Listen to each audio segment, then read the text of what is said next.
pinagkatiwala Paul. Si Paul naman ipinasa kay Timothy, tapos si Timothy, ang duty ni Timothy ay ituro ito sa iba na maituturo rin sa iba para magpasa-pasa yung body of doctrine. That is the very reason kaya nakarating yung Reformed doctrine ngayon sa atin. Okay? Sa atin. So yun ang dahilan kung bakit meron tinatawag na Reformed doctrine. Ipinagkatiwala yun ng Diyos ngayon sa iyo at sa akin. Okay? Sa iyo at sa akin. Ito ang dahilan kung bakit ang church must engage in teaching ministry. Kung bakit ang church dapat tinuturuan ng mga bata, tuturuan ng mga kabataan, ang mga nanay, ang mga tatay, at lahat ng members ng church dapat. No? This is why the church must engage in a teaching ministry so that each generation of believers will know, appreciate, and use the great heritage of the faith. No?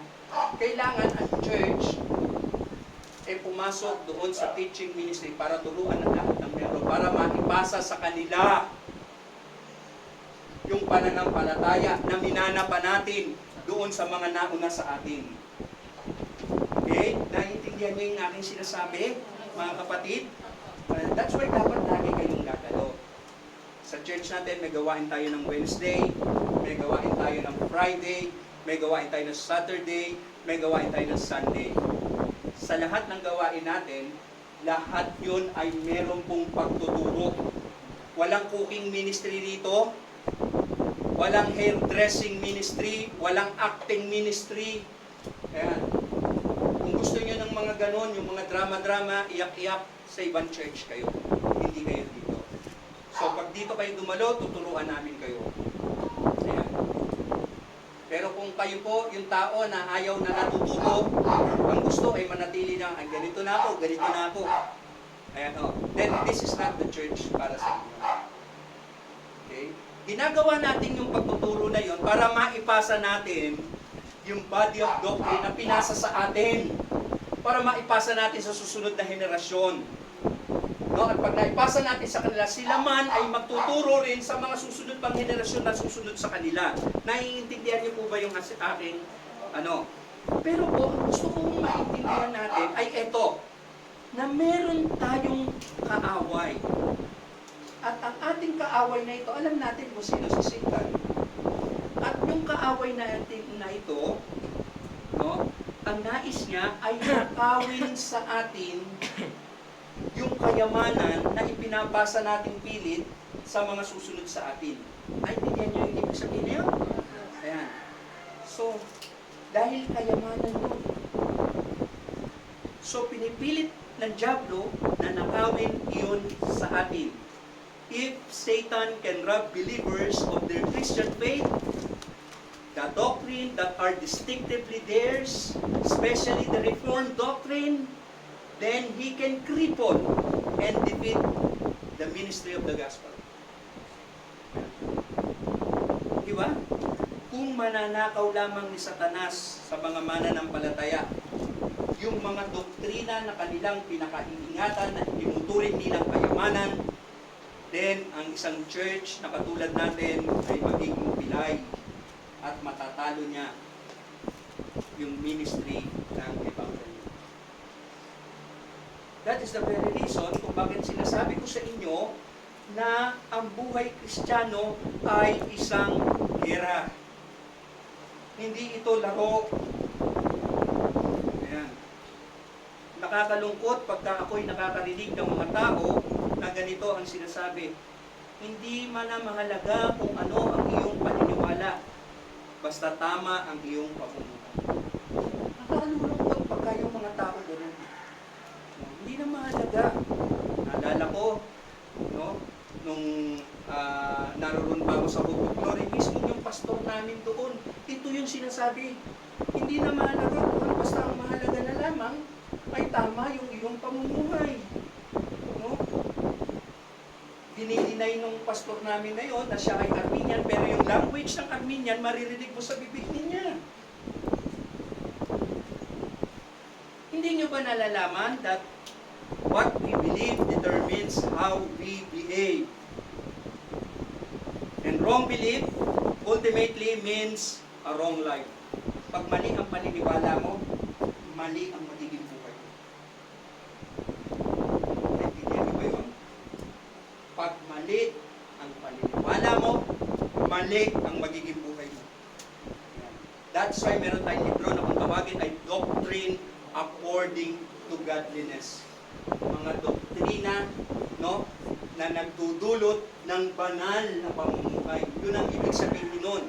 Kaya po ganito, explain ko try to explain na mabilis, na ano.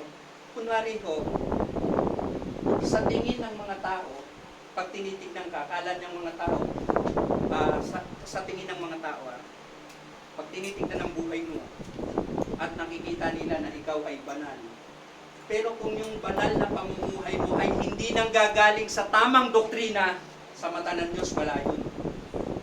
Kahit na ikaw na ang pinakabanal na tao sa paningin ng mga taong nakakarinig sa inyo. Kung hindi yun nagmumula sa tamang doktrina, then hindi yun katanggap-tanggap sa Diyos. Kahit na ikaw pa pinakamabait sa inyo, sa klase mo, sa trabaho mo, pero kung yung pagiging mabait mo o pagiging banal mo ay hindi nagmumula, hindi bunga ng tamang doktrina, ito ay hindi katanggap-tanggap sa Diyos. Kaya mahalaga po yung tamang doktrina. Kaya marami ngayon ayaw na po dun sa doktrina. Ang sinasabi na lang po sa atin, just read the Bible.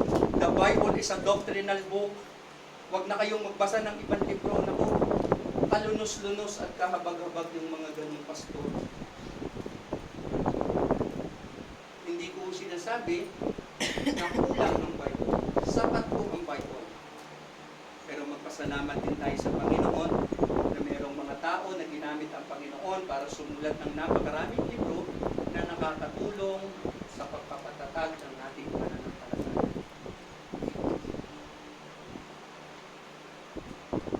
Malulungkot pag nakaririnig tayo ng mga tao na gano'n na nagsasabi, hindi na mahalaga ang iyong paniniwala just as long as you live right. Tandaan natin, what we believe determines how we behave. No? Hindi nakapagtataka kung bakit makikita natin that Satan attacks our young people in particular.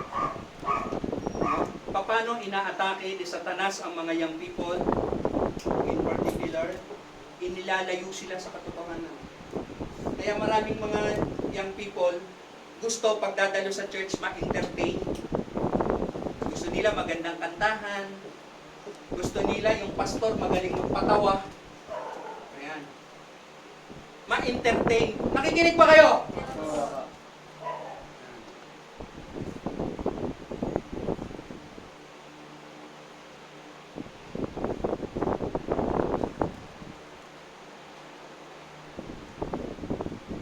Maraming mga nanay pupunta sa church, ayaw matuto. Ganito na ako, mababa lang pinag-aralan ko. Yun ang ginagawa niya. No? Hindi niyo alam, strategiya yan ni Satanas para ilayo ka sa katotohanan. Ayan.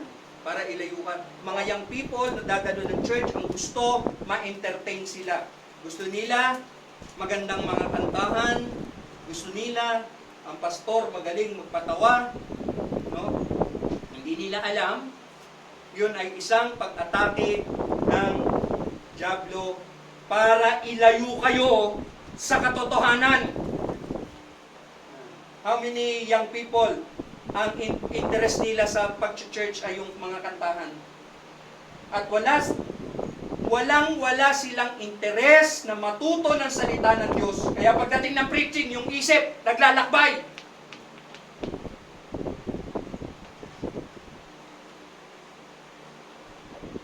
The question is, how can a group of Christians fight this enemy? Satan.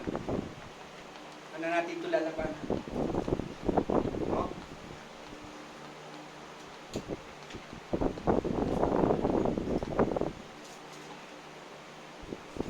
Now, we use spiritual weapons to fight Satan. Ano Ano yung spiritual weapon natin? The Word of God and prayer. The Word of God and prayer. That's why sa church na ito, ang priority ay ang pagtuturo ng salita ng Diyos and prayer. Marami sa inyo kulang yan. Yan dyan pa siya nagkukulang. Paano mo matatalo ang kaaway mo? Yan yung sandata mo. Marami sa atin ngayon, focus na focus dun sa coronavirus, hindi na nagde-devotion. Hindi na nagpe-pray, hindi na nagbabasa ng Bible. Tanungin ko ba yun ng isang matinding tanong?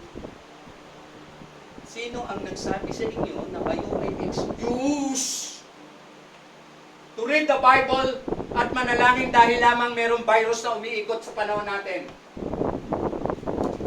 Are you excused?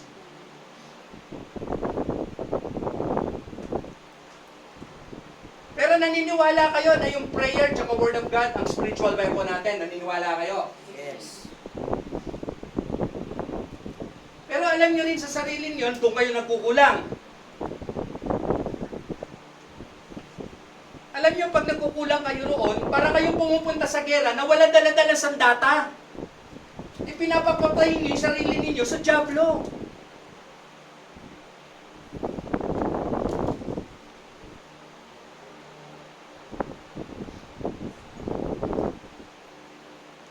Our spiritual weapons are the Word of God and prayers. Amen. Amen. But an army, tayo po yun. Hello? Amen. But an army must fight together. Kailangan lumaban tayong magkakasama. At ito ang dahilan kung bakit isinulat ni Paul yung verse 27 hanggang verse 30 ng Philippians chapter 1. Ipinaliliwanag ni Paul sa mga taga-Pilipos, no? Kung papaano tayo magiging matagumpay sa labanan para proteksyonan ang pananampalataya. That is why papamagatan natin itong pag-aaral na ito, no? Battle to protect the faith of the gospel. Battle. Alam niyo yung battle? Pakikipaglaban, ano? Battle to protect the faith of the gospel. Ay, Pastor, bakit ganyan naman yung tema mo? Ang akala ko tungkol sa coronavirus yan. Kasi ang mga church yan, ang mga pastor yan ang mensahe. Ito rin yung magandang pagkakataon kay Satanas para samantalahin niya, nakawin, baluktutin, salaulain yung mabuting balita. Ano ba yun? Ulitin ko, baka mamaya ho, nalipad ang inyong kaisipan. Ito ay magandang pagkakataon kay Satan para baluktutin, nakawin, salaulain ang mabuting balita ng Diyos. That's why mga kapatid, you have to understand, ang buhay Kristiyano, gera. Hindi laro. Battle to protect the faith of the gospel. At ito po ay meron 3 punto. Ang unang punto is, nandiyan kayo? Consistency. Alam niyo yung consistency? Sino yung mga nag-aaral dito? Sinong na-encounter niyo na yung word na consistency? Ha? Ibig sabihin yan, yung hindi ka pabago-bago. Tuloy-tuloy ka. Ayan. Pangalawang punto, cooperation. Sa pakikipaglaban, kinakailangan consistent ka, kinakailangan meron kang tinatawag na cooperation. No?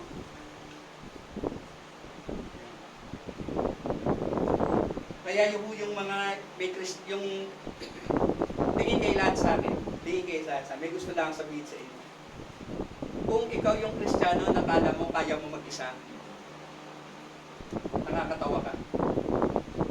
Parang ikaw yung yung, di ba may walis tingting, alam niyo, yung tinanggal kang gano'n. Yung isang pirasong tingting, ano magagawa nun? Makakawalis yun. Kung inaakala mo na hindi mo kailangan yung mga kasama mo sa church sa pakikipaglaban na ito, nagkakamali ka. Kaya po, cooperation. Pangatlo, no? Confidence. Tinatawag. Confidence. No? Yung tinatawag na lakas ng loob. Ayan. Lakas ng loob. Nakakita na kayo ng sumalang sa gera na walang loob o mahina ang loob. Nakakita na kayo ng alanganin siya. No? At nagsisimula pa lang siya, yung possibility na kaagad siyang kasi hindi buo yung loob niya eh. Wala siyang lakas ng loob eh. Pinapaintindi ko sa inyo na ang buhay Kristiyano gera. Nakalaban natin si Satanas.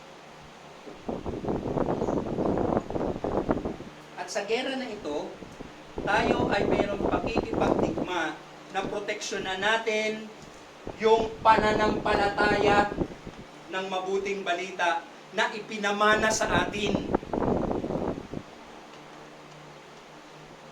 Alam niyo po ba yun? Ayan. So ito po yung tatlong kinakailangan natin para tayo ay magtagumpay. Puntahan natin yung unang punto, consistency. Verse 27. Tignan niyo ho.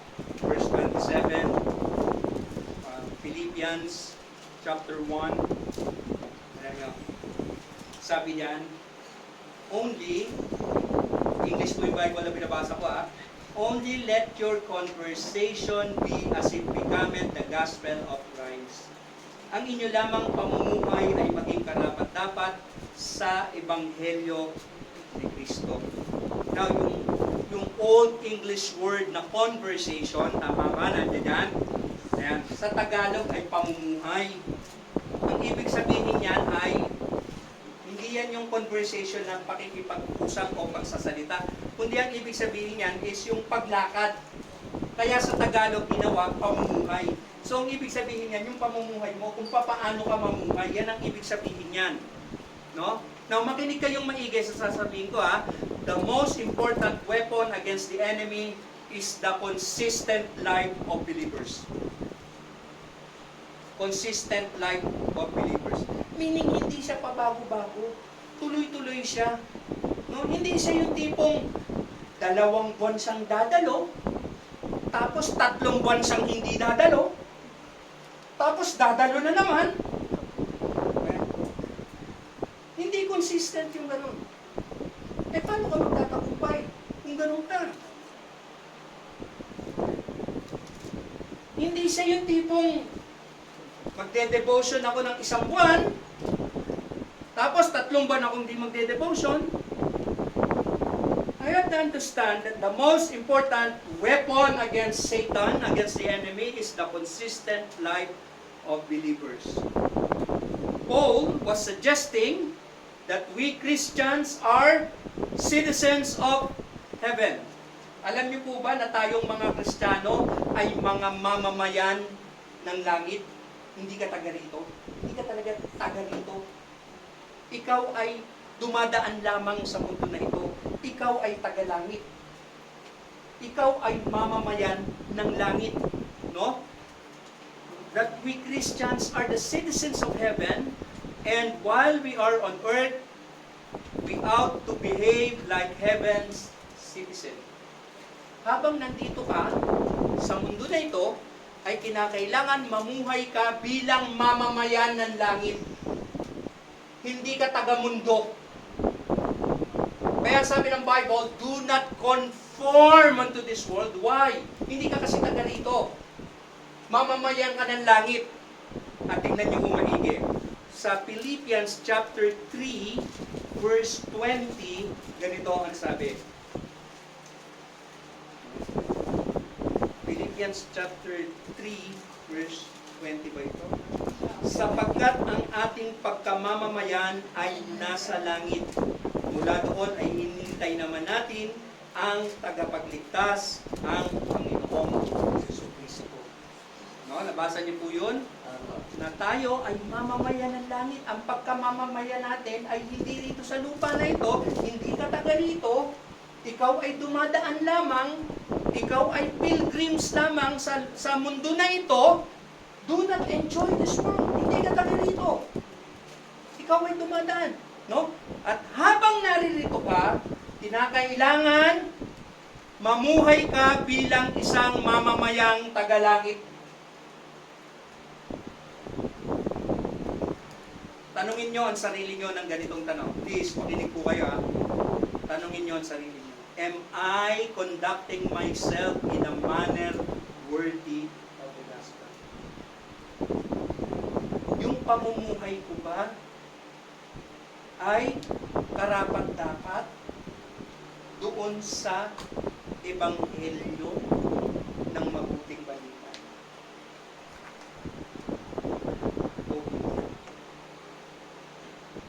Please, hinto muna kayo. Ask yourself, hindi nyo matanong sa sarili. I believe hindi tumatago sa inyo yung mga sinasabi. Tanungin nyo sarili nyo sa punto na ito ngayon. No? Am I conducting myself as in a manner worthy of the gospel? No? Ako ba talaga sa sarili ko ay namumuhay ng karapat-dapat sa ebanghelyo? Yung pamumuhay mo ba ay karapat-dapat sa ebanghelyo? Tingnan niyo mo. Sa Ephesians chapter 4, verse 1. Namamanhik nga sa inyo akong bilanggo sa Panginoon, na kayo'y magsilakad ng nararapat sa pagkatawag na sa inyo'y tinatawag. Dito, inutusan tayo ng salita ng Diyos na tayo ay magsilakad ng nararapat sa pagkatawag na sa inyo'y itinawag. Ibig sabihin, lumalakad ka ba, namumuhay ka ba ng karapat-dapat ayon sa ebanghelyo ng ating Panginoon? O hindi? Sa Book of Colossians, chapter 1, verse 10. Colossians chapter 1, verse 10. Sabi diyan, that ye might walk worthy of the Lord unto all pleasing, being fruitful in every good works, and increasing in the knowledge of God. Upang kayo'y magsilakad ng nararapat. So makikita natin na paulit-ulit inuutos sa atin ng Biblia na dapat tayo mamuhay ng karapat-dapat sa ebanghelyo. Yan. Hindi siya pakiusap, hindi nakikiusap sa iyo ang Diyos na please, ayusin mo naman yung buhay mo para maging karapat-dapat ka sa ebanghelyo. Hindi ganon. Kundi paulit-ulit na sinasabihan tayo at inuutusan tayo ng salita ng Diyos na tayo ay mamuhay ng karapat-dapat ayon sa ebanghelyo ng Diyos.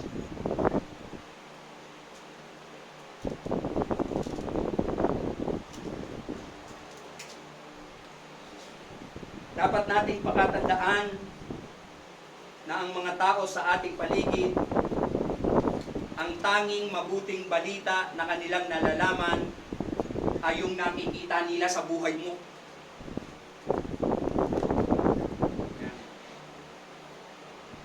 Yung mabuting balita o yung gospel na alam nila ay yung nakikita nila sa inyo. Now, yung gospel is the good news. The gospel is the good news that Christ died for our sins, was buried, and rose again. Yun yung good news. Na si Kristo ay namatay para sa ating mga kasalanan. Siya ay inilibing at muling nabuhay na magmuli. 1 Corinthians chapter 15 verse 1 to 8. No? yung message ng mabuting balita, no? Ito yung mabuting balita na ang isang makasalanan ay maaaring maging anak ng Diyos sa pamamagitan lamang ng pananampalataya kay Jesucristo. Wala nang iba. No?